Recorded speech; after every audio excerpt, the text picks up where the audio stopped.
is a physical chemist interested in using computers to accelerate the discovery of new materials by using a combination of physics-based simulation, chemoinformatics, machine learning, and automated experimentation. He is a Kim and Stephen Pepler Professor of Chemistry at Fort Hamilton University in New York City. Prior to joining Fort Hamilton University in 2018, he was faculty at Aveiro College and Luis Alvarez Computational Science Postdoctoral Fellow at Lawrence Berkeley National Laboratory.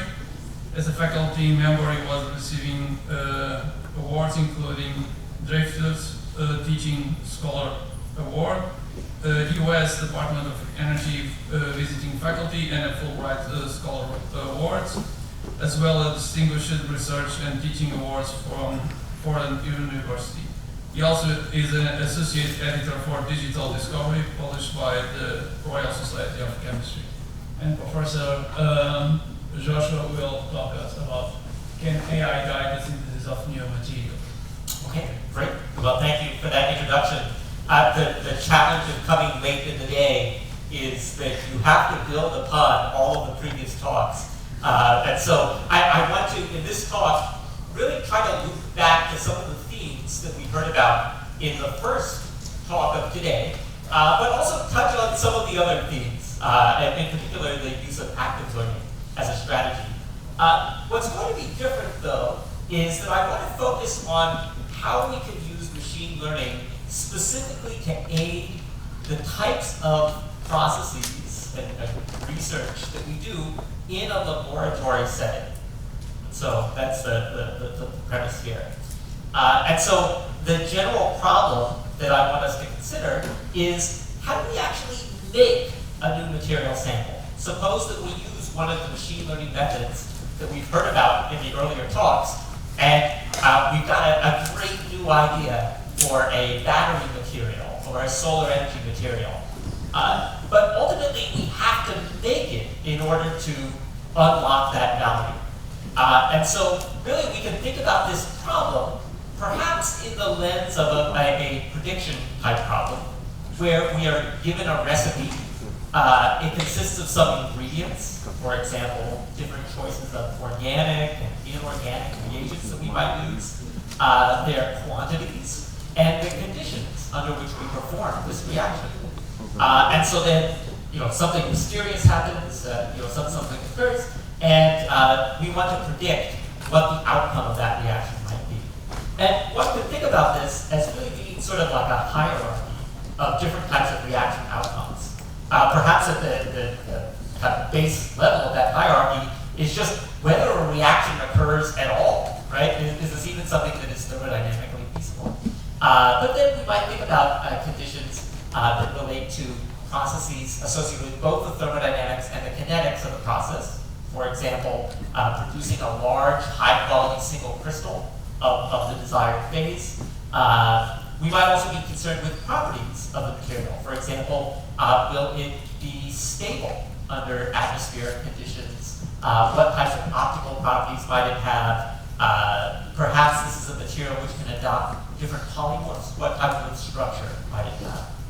And within each of these types of predictions, I like to distinguish between, in an experimental setting, something that is like an interpolation, where we're trying to predict what the reaction outcome will be with a fixed set of ingredients, but only just changing the reaction conditions and the amounts.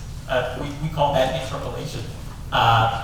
Versus extrapolation, right? Where I'm trying to predict reaction outcomes for totally novel ingredients. So it's certainly one thing to say, I've got coffee and I've got milk, and I can combine those ingredients together and I can make a cafe macchiato, I could make a latte macchiato, I could make a cappuccino. That would be a type of interpolation. But it would be totally different if I said, well, here's coffee and here's some vodka, right? And now you're going to invent an espresso martini. And that would be an example of the sort of extrapolation problem. And within both of these, we have problems of optimization, right? Where we want to optimize with respect to the composition and processing conditions in order to achieve the desired outcome. So that's sort of the game. what we want to do is really, this is a traditional process, right? But how might we apply machine learning to assist in this operation? One way, and a theme that we've heard about in some of the earlier talks, is that this might give us a way to extract more information from the types of existing measurements that we perform, right? And that real-world data is often quite small and incomplete and inhomogeneous, perhaps noisy. But by using a machine learning model or a digital twin, we might be able to really try to figure out what's going on in a more comprehensive manner. Another way that machine learning can help us in doing experimental work is really to maybe think about designing different types of experiments, where we can substitute a complexity of the instrumentation for a complexity in our data analysis approach. And maybe I won't talk about any examples of that in this talk today. What I want to focus on, though, is really this idea of incorporating machine learning into the process by which we select what experiments to perform. And really using these algorithms to learn from the results of our experimentation and to tell us what to do next. And in that way, accelerate the process of discovering materials. And so you might ask yourself, well, actually, this audience has a lot of experience in machine learning, so you don't have to ask yourself why it's hard. I think you already know some of the reasons why this is hard. We've heard earlier today about the limitations and small data, but in fact, there are other problems too. One of the problems is that we don't even have the types of data that would let us do these types of predictions for experimental discovery. And so, for example, if we wanted to make a machine learning model that, given a particular recipe, predicts whether the outcome will be a successful or a failed reaction, I can digitize as many journal articles as I like, but they will all almost exclusively contain successes. And in fact, they won't even contain all of the successes. They'll just contain perhaps one example of a success that was selectively reported. And so really we can think about that as just being the tip of the iceberg in what humans have tried.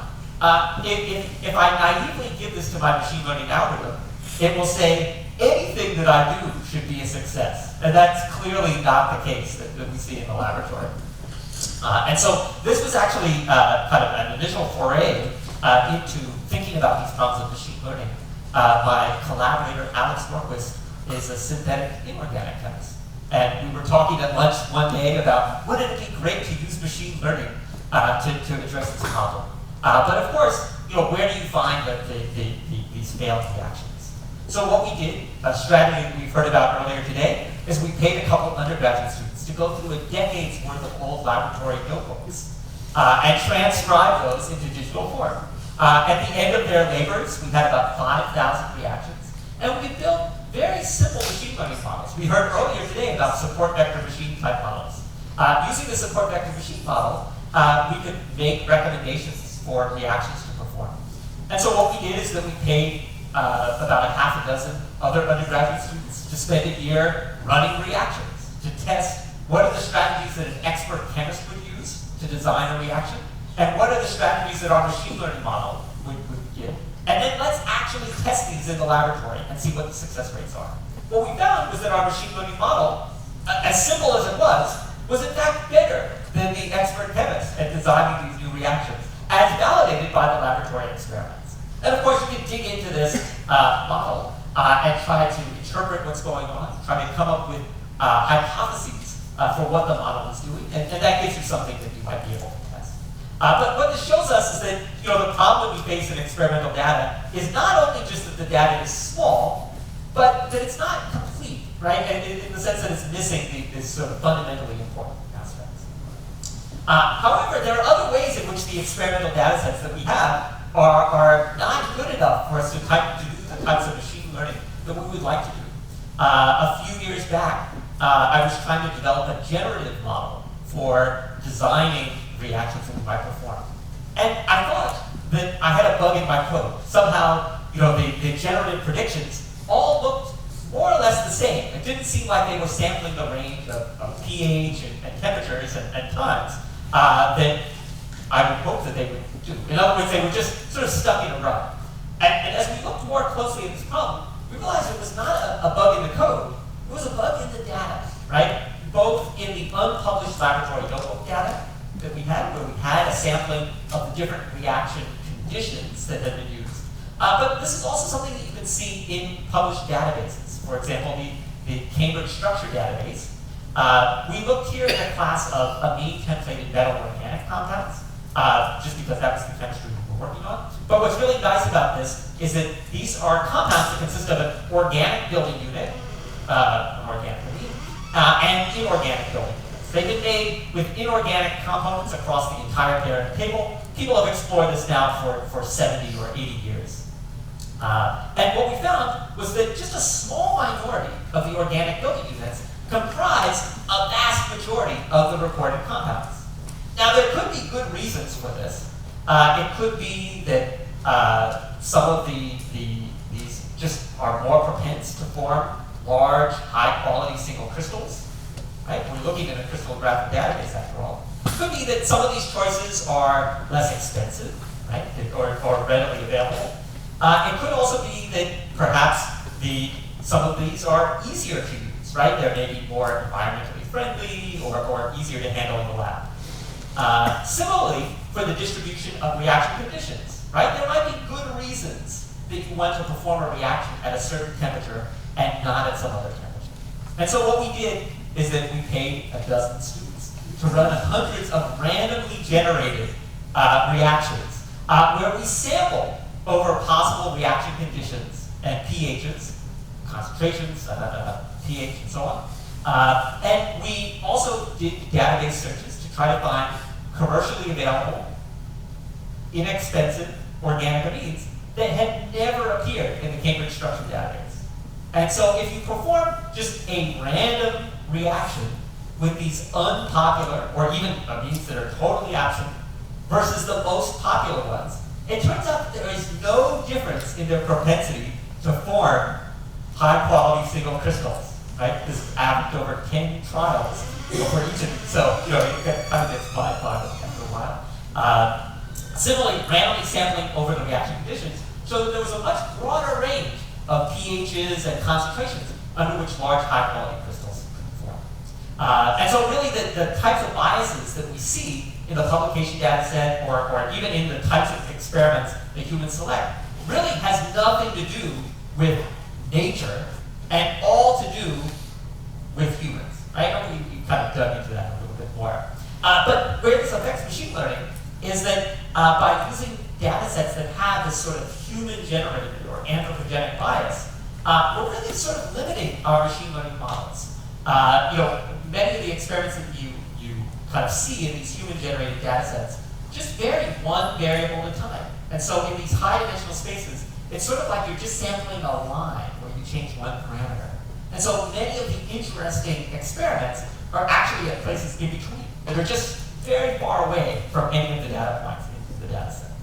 And so, what we found is that even just using a data set where we had randomly generated the experiment plan, perform the actual reaction, and then use that data, we could use those randomly generated reactions. We could use many fewer of them, about 20% fewer, and we could make better machine learning models by all metrics, including the metric of putting these to the test head-to-head in the laboratory for several hundred reactions, right, and comparing. So there's a lot of problems with the data sets that we have access to. So the question was, how could we overcome this challenge? And what we realized is that we needed three things. First is we needed some way of capturing and maybe even generating high-quality experimental data, right? Because without that, we don't even have a machine learning model. If we want to do this, we really can't rely on the labors of dozens of undergraduate students. Well, we could, but it would be a slow process. So what we want to do is automate the boring parts of this process. And then finally, what we want to do is use machine learning to help guide the experiments that we perform.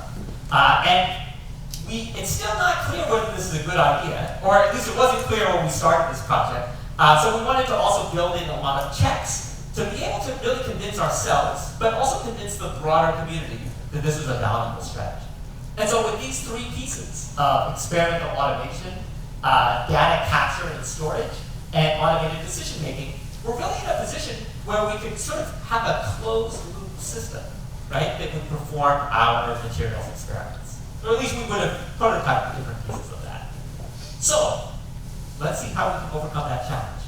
I've been using the pronoun we a lot. It's not just because it's a idiosyncratic pronoun choice, but really this is a team effort, right? I'm a theoretical physical chemist, but a lot of this work has been in collaboration with Alex Norquist, who's a solid-state chemist and crystallographer, and Emery Chan at the Molecular Foundry, who's an expert in inorganic lab automation, as well as work on machine learning interpretability with our colleague at Aveiro College. And we wanted to expand beyond single crystals to thin films, so we got some help from Tony Obotis at MIT. And throughout this work, we've had kind of a rotating cast of postdoctoral researchers, technicians, and software engineers, and an army of students too vast to list. The ones in blue have worked primarily on the experimental side, and the ones in red primarily work on software projects. And so what did we do, right? This was actually part of a project that ran for about 5 years to test these types of ideas and see what the limitations were. We developed a way to automate the experiments that we call Rapid, and we kind of wrote a few papers on that. We had to develop some software for managing this type of experimental data. Options didn't exist, and so we developed a software system that we call Escalate. It's freely available. But then really the goal of all these things was to use this as a platform for developing and testing machine learning algorithms to direct experiment campaigns. You have to choose a specific material system. The material system that we chose were halide perovskites. This is a material science audience, so I'm sure you've seen at least a dozen talks on these materials. The sort of archetypal version of this is this methylammonium lead halide shown on the left-hand side. So we've got an organo-ammonium cation, in this case a methylammonium, inside the center, and then these polyhedra are represented the inorganic components. These are really exciting materials. People use them for all sorts of high-performance, low-cost photovoltaics and optoelectronics devices. That's really great. That's not actually why we study them. It's just that they're a very convenient platform for generating these types of interpolation and extrapolation materials optimization problems. We can change the organoammonium amine in the center, and this radically changes the structure. But it also means that we have to come up with a new recipe for performing the reaction and growing the crystal. And so this gives us a lot of tunability in terms of the structure and properties, but also creates lots of problems for us to solve. And as we've heard in earlier talks, there are 12 million organic molecules that you can have shipped to you within 2 weeks. So we've got at least 12 million different sub-projects that we can perform, pretty readily. And in that way, for each of these organic species, we then have this sort of optimization problem of finding what the optimal reaction conditions are. So one effort in this was actually adapting these types of syntheses so that they could be performed on a commercial, off-the-shelf robotic liquid handler. This is a Hamilton Nimbus from here. It's essentially just a fancy bunch of pipettes that can be computer controlled. There are lots of reasons why existing syntheses are not robot friendly. They tend to involve dispensing solids, which can be slow. They involve corrosive acids. They involve high temperatures. And so, our approach was actually to come up with robot-friendly syntheses. But this also created new sub-problems, right? In order to make these processes robot-friendly, we now have additional degrees of freedom related to solvent composition that we need to control in order to make the work work. In another talk, I will tell you about all the great chemistry work that was done. And it looks like Microsoft PowerPoint is throwing error.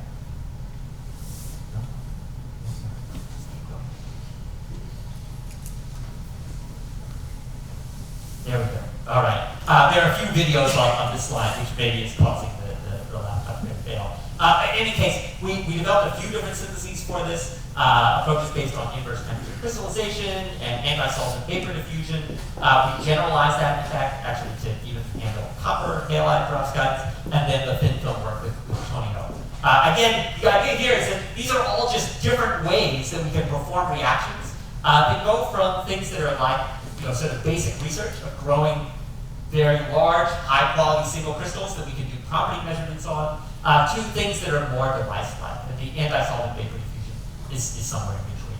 For the purposes of our talk, really all of this is just so that we can generate data. And the result then is that because we're performing reactions on the robot that are initially electronically specified reactions, we've got a complete machine interpretable record of our experiments that we can publish and then we can data on. And so for every one of our reactions, we can kind of drill in and find out what were the reaction conditions. We can kind of explore kind of different cuts in the space. We can see where the reaction was on the plate and overlay, for example, infrared measurements of the temperature on the plate, but also any affiliated spectroscopy that we might have required for each sample. So this gives us a really complete data record. It also includes a wide variety of metadata, but that's a subject for another talk. So, all right, so we've done all this work. We now have this pool of data. We could just try to take the classic intro to machine learning approach and say, good news, we've got a set of collected data, right? Historic data collected on a set of chemical systems and tasks. So let's just train a machine learning model on this. And our first phase was actually just to do exactly that, right? We could go through and build machine learning models for predicting this sort of interpolation problem, where we're just changing the reaction conditions. And what we found is that actually you only need about 100 experiments in order to make very high quality predictions on changing those reaction conditions. With a robot system, we can perform those 100 experiments in about 5 hours, from setup time to cleanup time. And so really within a morning or an afternoon's worth of work, we can map out one of these systems. Extrapolating to new reagents, though, is much harder. And even using a data set of about 8,000 or 9,000 reactions, sampling across a few hundred examples for each of the organoammonia amines, extrapolating to a new organic building unit, has relatively low precision, maybe about only 40%. Now, on the one hand, this is certainly better than guessing. And if you could run 100 reactions in 5 hours and half of them succeed, maybe that's good enough for you, right? So it's certainly something that's useful, but we wanted to know whether we could actually do better. And so in that effort to try to do better and to do things with fewer experiments, one approach that we explored was the approach of active learning, which we heard about in the last talk. And we had a great introduction to active learning, so maybe I could just blast past this. But the idea is that we're just going to randomly sample new choices of the conditions in our experimental system. We'll use that limited amount of data to train a model, but also to quantify the uncertainty about new experiments that we could perform. And then, based on that model and the uncertainties of that model, we can select new experiments that satisfy our desired active learning policy. On the one extreme, we might want new experiments that are maximally informative, right? That sort of tell us about the things that our model knows the least about. Or we would call that an exploration strategy. Alternatively, we might just want to get the right answer.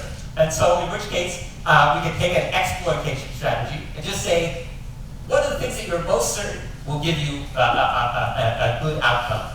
And so in practice, we want to use some blend of this, but it will depend on the specific type of problem that you're considering. And so then you can repeat this loop a few times, acquiring new experiments based on your active learning policy, and then at some point you stop and evaluate the final results.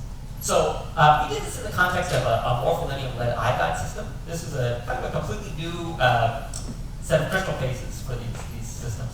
But what was really neat was that small changes in the solvent composition and concentrations lead to the formation either of a yellow crystal phase or a red crystal phase. And in the case of the yellow crystal phase, we have a sort of a one-dimensional arrangement of inorganic building units. In the red crystal phase, we have this two-dimensional arrangement of the inorganic building. So, very different electronic structure and properties. And most importantly, it's easy to tell the difference between something that is yellow and red in the laboratory. So it kind of made the experiment easy.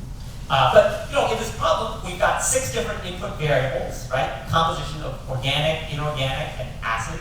and then solvent mixtures, right, that we could all change. So we have a 6-dimensional space that we need to explore, and to try to find where that boundary is between reaction conditions that will give us a high-quality product in the red phase, high-quality product in the yellow phase, or maybe no reaction at all, right, or precipitate out the initial reagents. And so the approach that we used was essentially to use this type of active learning loop in the lab to direct our experiments. So we perform an initial batch of just 24 randomly selected experiments, use the outcome from those experiments to train a model, right? In this case, we use just a simple random forest model, right? I've seen a number of posters that use this. The nice thing about the random forest model is that it's an ensemble, so it gives us some estimate of uncertainties. In this case of trying to find the boundaries between different crystal phases, a purely exploration strategy is the one that maps onto our experimental goals, right? We want to launch new experiments at the points that we're most uncertain about. Those are the ones that will be where our model thinks there's a boundary between the two different phases. And so, based on that policy, we then launch another round of 24 experiments. And we only had to repeat this 5 times to really just completely map out this 6-dimensional space of composition and extract the important features that guide the formation of one phase or another. So that's one strategy that you can take to sort of explore these types of chemical spaces. But actually, there's a way in which this is very wasteful, right? Because every time we start this problem, in other words, for every new chemical system that we want to explore, we're starting from scratch, right? We're not relying on the previous information that we've collected. And so, in order to go beyond this, we really wanted to take a look at a strategy where we could leverage that historical data. And to do this, we used an approach known as meta learning. In particular, we used a model-agnostic meta learning formalism developed by Chelsea Fitt and co at Stanford, or she's now at Stanford. The idea is that we divide up our historical data into different types of tasks. For our purposes, a task is a choice of chemical reagents, a set of ingredients that we're going to use. But for your problem, it might be kind of a different type of task, maybe predicting a particular type of property or something else. What we do is that we first divide the data, the historical data, into a set of tasks, and then we train a meta model on this historical data. And the idea of this meta model is that we're trying to make a model that can learn how to learn given only a small amount of new input data. And so to do this, all we have to do is incorporate one additional term in our loss function. And that term is what's the derivative of our existing loss function with respect to samples from a new unseen task. So I guess I like to use a cooking analogy, right? Our meta model is like training a chef, and the chef knows a lot of things about cuisine, right? Knows how to make sauces that involve butter, and knows how to make sauces that involve cream from cows and so on, right? And so the model has this kind of general understanding of the problem. And now our chef is tasked with a new case, right? He has to make a sauce out of soy milk or something like this, right? There will be some trial and error involved in this process, but the idea is that we've pre-trained the chef so that only a small number of new trials are needed to refine the model. So that's the idea, right? And so then when we're given this new ingredient, right? Here's some goat milk or some whale milk or something exotic, right?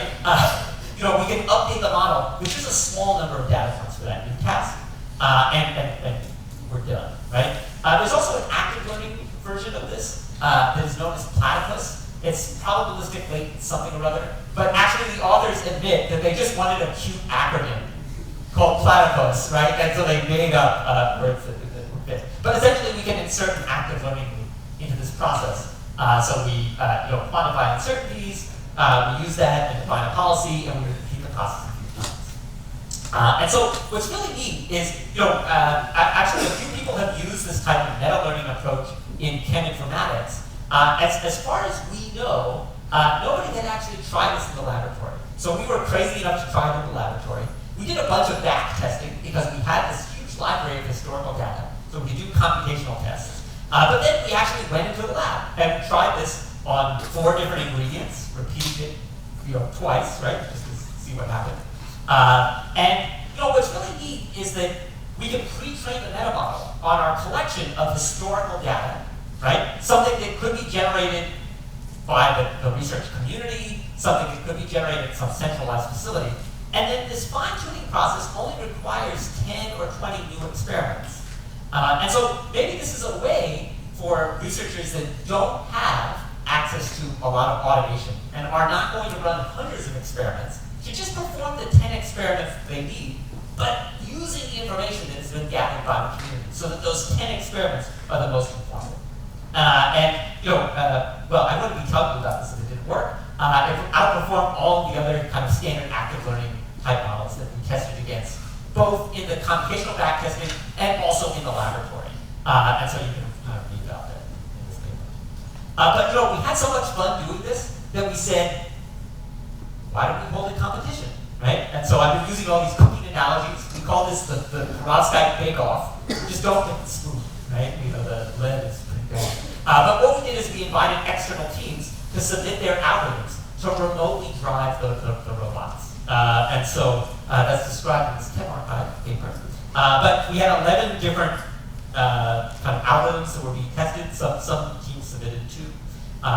We had automated experiments being performed on the West Coast and the East Coast of the United States, so we could kind of divide and conquer. We had experiment plans coming from a number of universities, but also a few small companies that were participants in this program, and even a company in Lausanne, Switzerland, as well. And so everybody competed, performing real experiments, and in a kind of a controlled setting, right? So again, they had to compete in 4 events, 4 different choices of sets of chemical reagents, 4 different organic reagents, and we repeated them twice, right? Just in order to make sure that things were robust. Everybody got exactly the same historical data, and they got 10 new randomly selected experiments in this, the same 10 random experiments, for each organic reagent. They could then do with this data anything that they wanted. So they could drag in external databases and resources. They could also ignore that information. They could model this in any way. And they had a budget that they could request 10 additional experiments. They could do this iteratively, right? In other words, request 1 experiment at a time, and we would perform the experiment and return it to them. Or they could just say, yeah, here are my 10, give me these 10. In other words, any way that they thought was the most effective. At the end of this, right, so they now have kind of acquired 20 data points, 10 which we gave them, 10 which they could request. They then had to make 10 predictions that they thought, would give the largest, highest quality signal crystals, right? And then we performed those in the laboratory as well. And we bundled the reactions together so that way we could minimize variations and so on. There's some technical details. What we found was that actually all of these methods work quite well, right? And they work much better than random choice, but that's not surprising. They also tend to work much better than human expert rules, right? Which is disappointing to human experts, but not surprising to us machine learning people. There are some variations, and in the paper we talk a little bit about reliability across different chemical systems, this choice of the kind of cold start data and reliability. In general, we found Gaussian process type methods tended to be really kind of quite robust over this range, but there are other methods that also work well. I guess the take-home message that I would offer is just use one of these methods. It really doesn't matter which one. There are some minor differences, but in practice, any of them will be much better than business as usual. And we also kind of explored the extent to which side information about chemical properties and so on could be useful. However, one pathology is that many of the active learning algorithms, independent of the type of model, tend to get trapped in local minima. So if there is some large experimental noise, or you just happen to get lucky at some initial random point, they can get trapped in a local minimum and not explore the full range of space. And so we talk about some strategies that you can do to sort of force the solutions to explore things in a more model agnostic way. So in any case, that's kind of the story there. I've been talking to you about perovskites, and I'm sure there are like 5 people in the room that actually care about perovskites, maybe less than 5. So the question you might ask is this actually generalizable to other science domains? And the answer is yes. So this was actually part of a program that was looking not only at material science, and this project was sort of the exemplar of material science, but also at problems in protein design and synthetic biology. And one thing that was really neat was that there was a team of industrial psychologists that were monitoring us throughout this 5-year project, looking at how we collaborated between teams and within teams, and trying to find what makes a successful collaboration between experimental scientists in these different domains, the science that they produce, and the kind of the role of data scientists and machine learning experts. And so, there are a collection of sort of best practices that you can implement.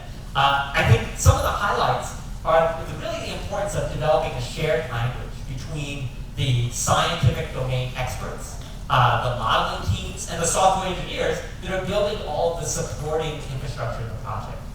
This idea that you could somehow just collect a bunch of data and throw it over the wall at your machine learning colleagues is a recipe for failure, right? And so, really it's important to establish a kind of a shared understanding and shared language in the teams, and there's some recommendations on how to do that.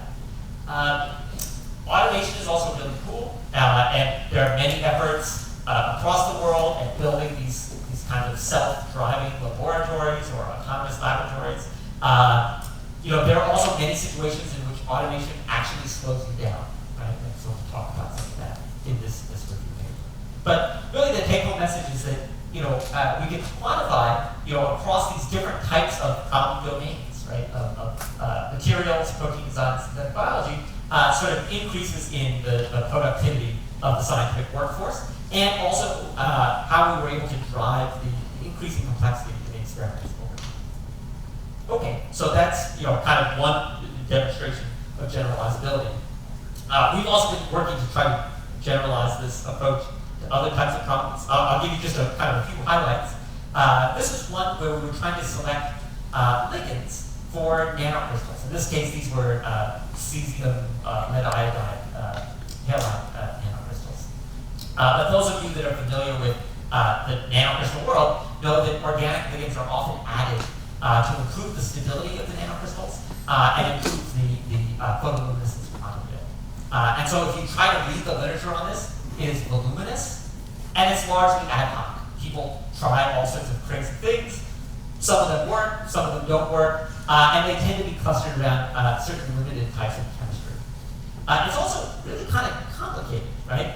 And so, here's the behavior of just 3 different types of additive ligands, right? A dodecyl phosphonic acid in red, oleic acid and diphenylclamine. As you increase the concentration of added ligand, you can sometimes see monotonic behavior, you can see non-monotonic behavior. And so, if you're trying to use a machine learning approach for this, you've now got 2 problems. One is that you want to try to find a new ligand molecule that will help boost the photoluminescence potential. But also, you need to find out, you don't know a priori what is the concentration of that will be effective. And so it's really kind of a challenging, interesting problem. And so what we did in this paper was really try to take this machine learning approach and apply it to discovering not just ways that we can kind of tune to the existing ligands, but discover entirely new types of ligands and new types of chemistries that could be applied. And I guess actually this was a spin-off from some of our earlier work on perovskite crystal growth additives that we talked about earlier, but actually there's some things about this that are much better. So here's what we did. Again, motivated by our second talk today, we were only interested in things that we could buy, and so, because we're not organic chemists, so we considered about 29,000 possible candidates. These were essentially all the things that we could buy from the Sigma-Aldrich catalog that were not likely to be insoluble in the solvent. So, just throw in a molecular weight check on that. And also throw in a cost check, right? Because there are a lot of fine chemicals that would just be too expensive. So that leaves you with about 29,000 different candidates. The idea was that first, we would just use the robot to run some initial experiments. We selected 10 ligand molecules that had been ones that had been published in the literature, and then sampled for each of those 48 different concentrations, right? Just kind of randomly selected. So that's our initial seed data set. Now, this is still a pretty limited set of data, right? I mean, it's just kind of a few hundred experiments, and really hardly any diversity in terms of chemistry, right? I mean, just really kind of 10 different types of chemistries here. And so a strategy that we had for getting the most out of this data is an approach known as pair regression. So essentially what we're doing is that we're not feeding in an input value, X, and predicting an output value, Y. We're feeding in pairs of input, X1 and X2, and trying to predict the difference between Y2 and Y1 in our regression. So what's really neat is that this is kind of a meta algorithm. You can apply it to any type of underlying machine learning method if you like. There are a few different formalisms for this. We'll kind of talk about it. But what's really neat for these low data problems is that it gives you n times n minus 1 input data points that you can experiment with, right? Because now your model takes in pairs of data, and you've got your choice of those pairs. But the other thing that it does that is really powerful is that when you go to make a prediction about the output, you can choose a random sampling of anchor points, and then you're predicting the difference in your output quantity from those anchor points. So you get a distribution of predicted output values, and so you've got a way of quantifying the uncertainty, but anchored around things that you actually know. So it both regularizes the model and also gives you an uncertainty estimate in kind of an efficient way. And so then, with that, you can build an active learning loop around this type of algorithm, use it to then computationally screen all of the 29,000 minus 10 ligands that you have not tried so far, and try to identify the next 10 that you should experiment on. Rather rinse and repeat, right? So we use the sort of model uncertainty to guide experiments over 7 cycles, and each time we generate a prediction of what are the next 10 things that we should buy.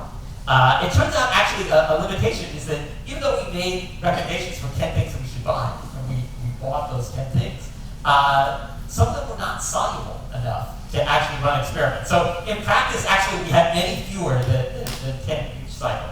But as you repeat this, your model improves over time. And we can actually drive up the photoluminescent quantity by almost a 90% increase, right? But testing just a small number of the possible ligand candidates. And what's really neat as kind of a paradigm for scientific discovery is that we also discovered we rediscovered some things that people had known, right? The importance of sort of bidentate ligands in increasing the photoluminescence quantity.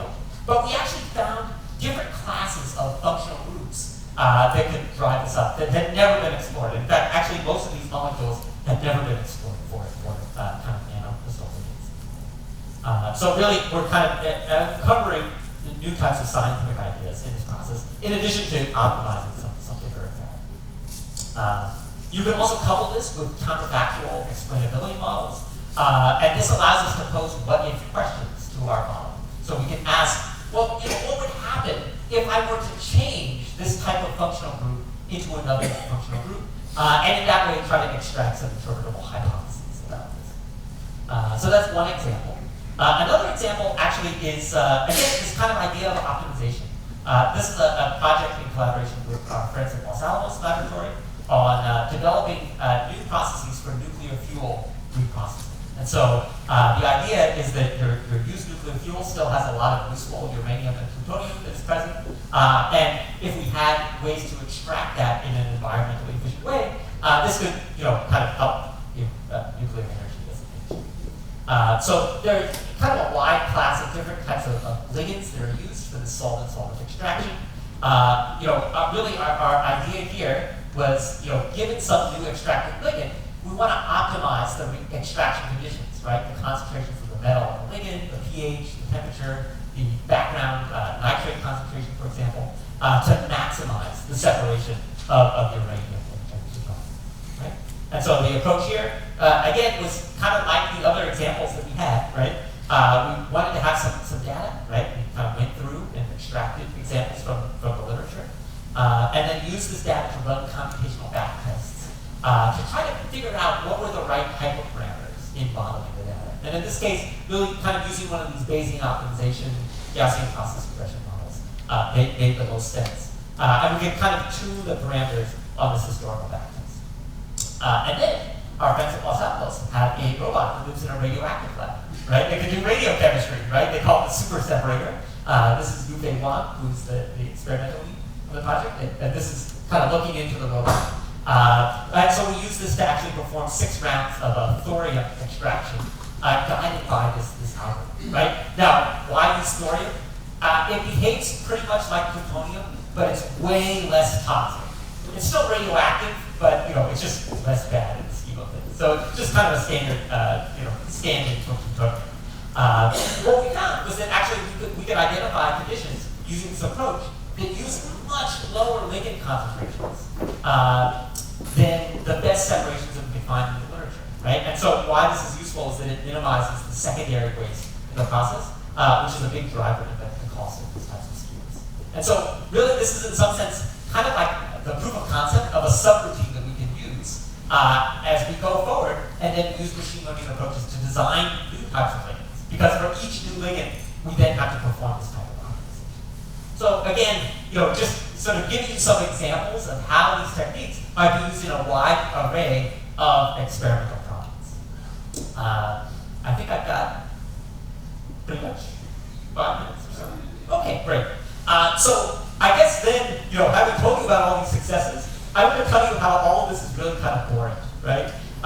So, all these problems are optimizations in a way, right? We've got this response surface, and, actually, maybe they're kind of like easy problems, right? The response surface is one that is smooth, that's hopefully at least approximately convex, maybe only has a few bases. It's kind of mathematic, from an applied mathematics standpoint, it's kind of like an easy surface to perform optimizations on. And what's neat is that people have tried to look at data sets of materials optimizations. This is kind of a study in integrated computational materials where they look at a wide array of different types of materials optimizations for perovskite growth and metal nanoparticles and so on.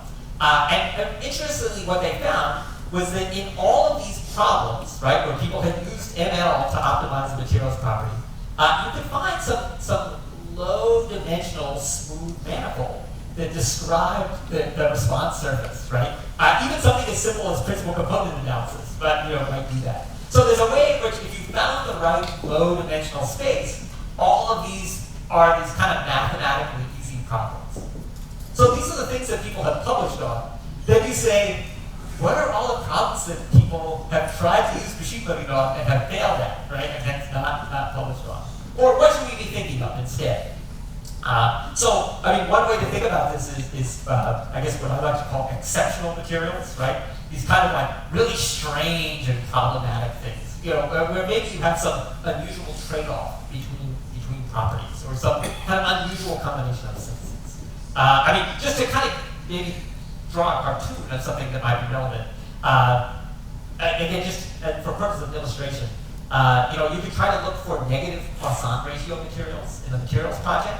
And if you plot that landscape, even by trying to reduce the dimensionality, you get this kind of weird landscape, right? That is not well behaved at all, right? It's got these very large discontinuities, and it's not very smooth or well connected. It would be sort of pathological to try to apply these types of machine learning strategies on this problem, right? And so, in other words, high performance, the desirable goal, is pretty rare, and the response is really discontinuous and disconnected, right? So again, just kind of like an example of a type of material that might be hard to optimize. So the question then is, how would you actually rethink machine learning methodologies if your goal was to try to discover these types of exceptional materials? And so last summer we wrote a kind of a perspective paper where we tried to kind of think about categories that people had described and try to understand the state of that field and or what some recommendations might be. We came up with some pithy titles for all of these things, but they're actually some of the strategies that we've heard about in the talks today. Like, for example, if you've only got a limited amount of data, you should probably use a relatively simple type of model that you can build inductive biases into. Whether those inductive biases come from physics, or just come from using a linear regression or some very simple type of model. That might actually be the best strategy because your goal is just to find what's the direction you should perform your next experiment in. Not necessarily that your outcomes have exactly the right value. The importance of synthesis, right, is truly important. And really this idea of trying to find what are the lacks in human knowledge, right? How do we quantify that, and how do we fill in those blanks? So there's a whole collection of different recommendations and ideas in here, but time doesn't really permit us to talk about it, so I'll just kind of leave that as a teaser for all of you. But in conclusion, I think we would all agree that a lot of science and engineering projects require this type of trial and error-based optimization of these really complex systems. And data science and machine learning is a way that we can do this faster and better, right? Our experimental data is always going to be smaller than we would like, and it's going to have lots of different types of problems, right? And so there's a great need for algorithms that can kind of take that into account, right? And can deal with that, whether that's sort of constraints that come from physics, or kind of better types of machine learning algorithms. But hopefully I've demonstrated to all of you that we can take the tools even as they exist and use these sort of even relatively simple machine learning models to get a lot of performance boosts in the laboratory. And so you can automate experiments if you wish. There's value in doing that. But really, I think most of the value comes from using algorithms to help guide the process. And that's something that you can do even if you're doing experiments one at a time by hand, right? So it really does boost your chances of success in the lab. Approaches like meta-learning, right, are ways to kind of get more data out of shared pools of data resources. And while I've talked about just a few different domains, really the goal is to show you that these are general strategies. They could be applied to any of the types of materials projects that are being studied here. But there's only so much that we can do. And there's probably certain limits, and I think exploring those limits and trying to find the limits of these strategies could be scientifically really quite interesting. So I think with that, I'll just stop there, and I'm happy to take any questions that you have now or when you think of them at 3 a.m. this morning. So thanks a lot.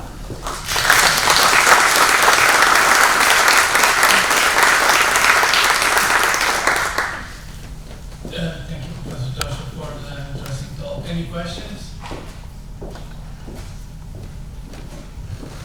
Maybe I misunderstood, but when you discussed about the meta-learning, you indicated there was this problem that you might stay close to a minimum.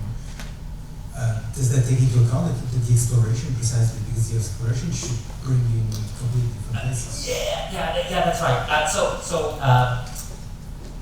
This was a problem in models where that exploration strategy was not dialed up enough, right? So, if you're adopting, the sort of expected improvement type strategy, those were the cases with the problem.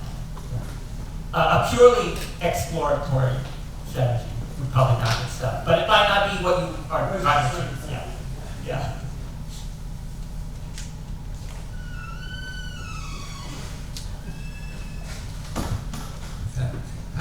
I tried to predict some of the things you were going to say about these special materials.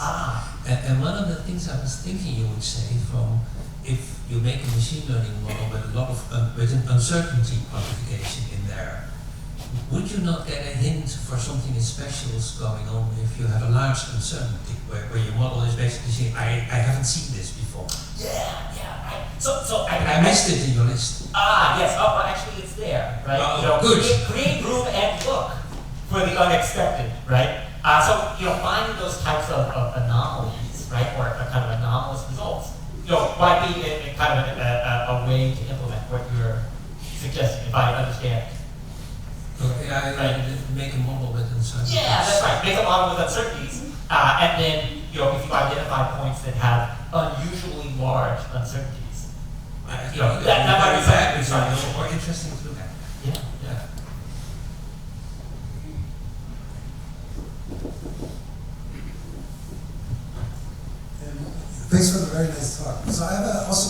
related to uncertainty of the input.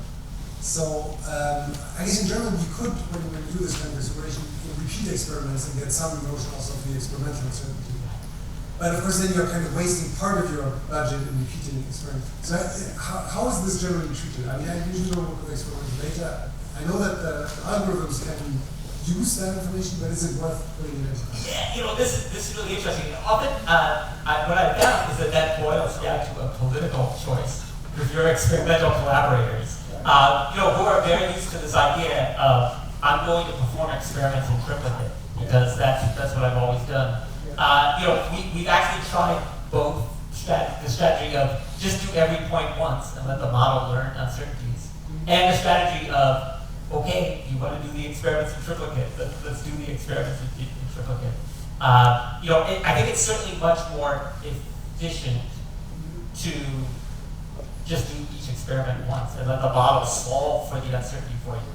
But in some sense, it's less scientifically legible, right? And it may be harder to convince your collaborators and your peer reviewers of what we've done.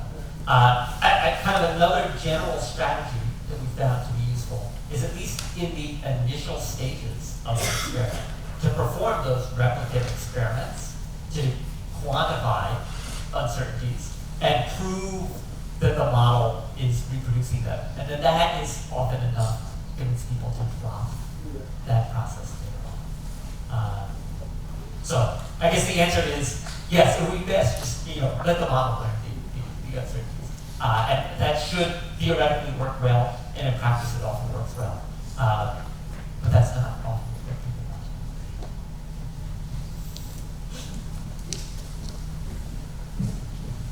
want. Thank you very much for your talk. I saw in the end that you were talking about solvent extraction and using it for ligand design. Oh, yes. And solvent extraction is a hierarchical phenomenon that is, water and oil in motion that is sometimes 1 to 2 orders of magnitude bigger than the actual ligand that you're designing. I was wondering how you're able to regress a design ligand based on such large-scale factors. Yeah, so, that's an excellent choice, or an excellent kind of observation. In this study, we really just said, we've got a solvent that works, we've got a ligand, just to the parameters of the extraction. We're currently working on trying to do the ligand design. But actually, even there, there are data sets that people have accumulated, and we've also tried to extract data from the literature.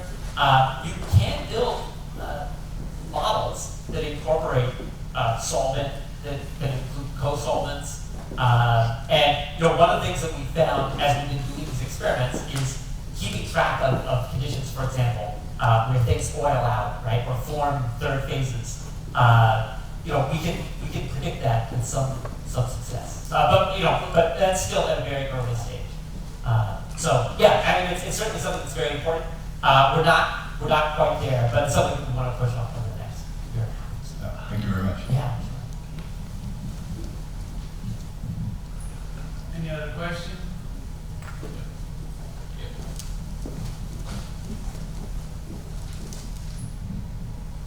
Beautiful. A very general question, is one person can answer this is you. When we talk with computer scientists, they don't really like the idea of us chemists developing an algorithm for one particular problem and solving that. For them, that thing is not even publishable because they say an algorithm should be a general thing for a class of. Should work for everything. And for us, an algorithm without the testing is useless. So they would say, not me, but because I have this theory that once you demonstrate that the algorithm worked very well, maybe it's because the problem was too simple. In a way, or you chose the problems of the HW. So how do we reconcile the computer scientist approach to optimization, general and problem specific, with our approach? We really want to find something. Yeah, it's an excellent question, right? I mean, there's a way. It's sort of like that quote from Tolstoy, right? Like all happy families are the same. All the problems where machine learning works are all the same, and they're sometimes boring, right? For that result. I guess the strategy that was taken in this SDG program was to try to see, indeed, if you could use kind of a fixed toolbox of algorithms and apply them to these radically different types of science domains. proteins, right? Protein science, and biology, materials, which is maybe one step towards that direction. I think actually the thing that we're really trying to do is, I don't think we're trying to convince computer scientists of anything. Maybe because they've already convinced themselves that these are general. We're really trying to convince the chemists and the material scientists in the trenches that this is a strategy that they too can do with the scales of data that they have available, and kind of achieve their goals. So, maybe the answer to your question is our audience, we don't need to preach to the choir of computer scientists, or they're not receptive to our gospel, right? Instead, really we're trying to reach out to the scientific community that has not adopted these tools, and that would have tremendous gains from adopting them. And they're in some sense easy from that computer science standpoint.